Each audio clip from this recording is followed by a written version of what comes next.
Hey, so it's Monday, and of course I'm recording my video at like 2 p.m. I need to start doing these things over the weekend, but the reason that I didn't do it this time is because I've been in Portland, and I told myself that I wasn't going to be glued to electronic devices, except for the phone.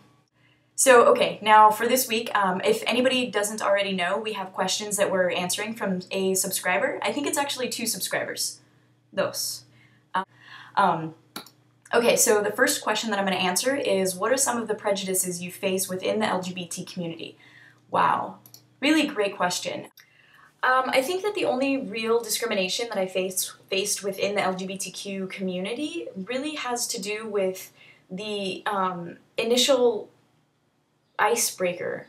And to explain that better, it's when you move into a city and you don't really know anybody, so you go out and you try to meet all these people, and sometimes it's just really hard, you know, and that's the only discrimination that I've really faced within the LGBTQ community.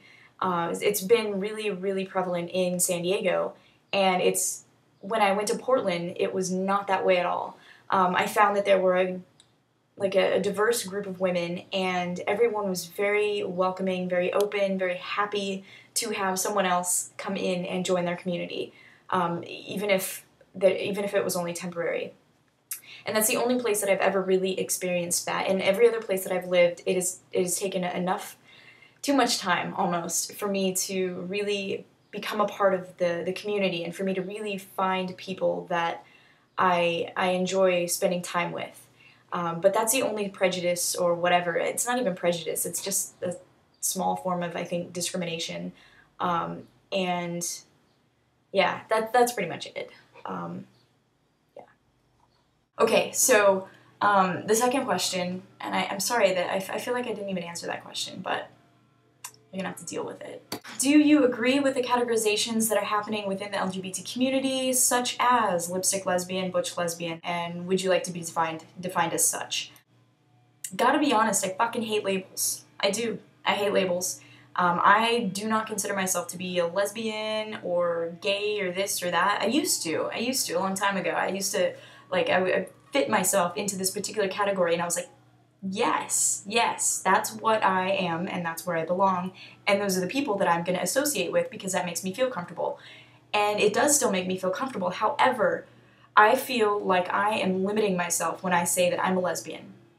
Because there are now so many bio females out there that are not so feminine or are not considering themselves to be females, but I still find myself attracted to them. And so what does that make me? I'm obviously not just a lesbian. So I don't like labels. And if I were to choose one that represented me and my lifestyle, I would have to go with queer. I'm gender queer, actually, to be specific. And to me, gender queer means that you're neither guy or girl. You're not very specific on either, and you can kind of be versatile between the two, and that's where I feel most comfortable. I tend to take on a more masculine role. I feel more comfortable taking on that role than I do taking on a more feminine role, but I definitely have feminine attributes that are hiding. Maybe not hiding, but they don't come out as often. Okay, enough about me. And the third question, what is the goofiest, corniest thing you've done for a girlfriend? That's embarrassing. That's embarrassing. But I've done so many corny, goofy things. I'm girl crazy. I've always been girl crazy. So yeah, I've done some pretty crazy things. Not crazy, but corny and ridiculous and really embarrassing. I was 19 and I was dating this girl in Long Beach, and God, I hope she doesn't see this. And I was hanging out with my friends at this coffee shop. And so I was like, let's just go walk over there and hang out because we're not doing anything. So on the way over there, I was picking little flowers from people's yards. Shh, don't tell anyone. And I created this little mini bouquet of flowers, and they were all different sizes and different colors and whatever, and it was cute. It was so ridiculously adolescent, but I went up to her door and I knocked, and I was like, hey, here you go, and she liked it, I think. I'm pretty sure she thought I was just a fucking weirdo, and that she couldn't wait until I moved to San Francisco, which I did. Promptly. And then the fourth question that I'm going to answer is, have you ever fallen for a straight girl and what did you do? No, I've never fallen for a straight girl. But I will say this, I have had straight girls fall for me.